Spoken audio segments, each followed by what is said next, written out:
Greetings, YouTube. There's currently a case in Portland, Oregon, involving the Boy Scouts of America. It's not going well. In fact, so far, it's been found against the Boy Scouts of America.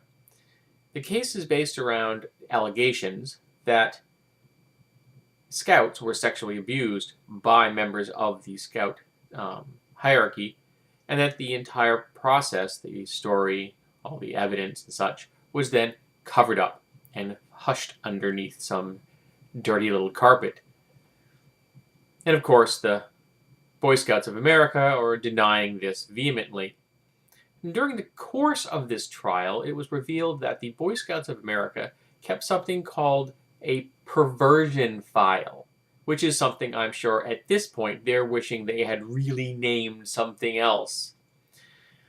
Now, the plaintiffs have used this file to support their argument successfully. But the Boy Scouts of America are taking the position that this file was put together to protect boys in the Boy Scouts from being preyed upon. Well, folks, I don't know how many of you have watched all of my videos. Some of you probably have. Most of you probably haven't. But I am a survivor of sexual abuse. And one of my abusers was my scoutmaster. So I am here to bear witness that they failed miserably to protect us from being preyed upon by members of the Scouting Corps. And I really doubt that that file was there to protect the Scouts. I believe it was probably put there to protect the Boy Scouts of America itself. In fact, when allegations began to come out about the Scout troop I had been a member of after I had left, I believe it was a number of years later, the Scout troop was quietly disbanded, hushed up, shoved away, disappeared. Anything to avoid public revelation that a Scoutmaster in charge of an entire troop of impressionable young boys was a child toucher. Because that is what he was. Now, I didn't actually begin to deal with this issue until I was in my 30s. Long after anything could have ever been done to help me, really. And I've made some strides since then to do what I can for myself, both individually and with a therapist in the past. And I'm hoping that any other victims that were in my troop did the same. And for a long time, I harbored a whole lot of anger towards this man. Actually, that's a bit of an understatement. I harbored a whole lot of rage. But I've gotten beyond that. I don't hate this man. In fact, I feel compassion for him. It doesn't mean that I wouldn't have really loved to have seen him thrown in jail for the rest of his life.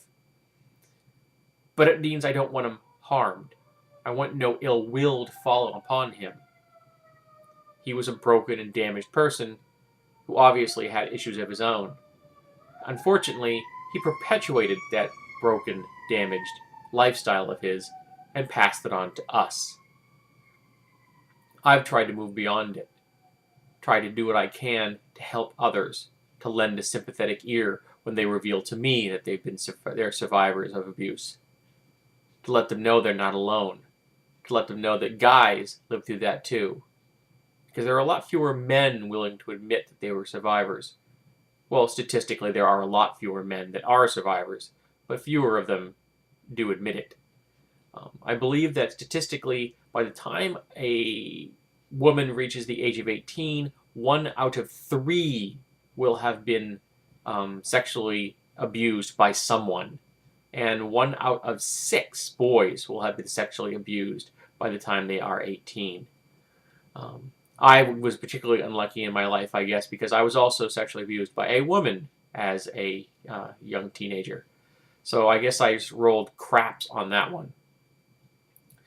But the Boy Scouts of America are well known for hiding these kinds of things. And in fact, the only organization that seems better at hiding this information is the Catholic Church.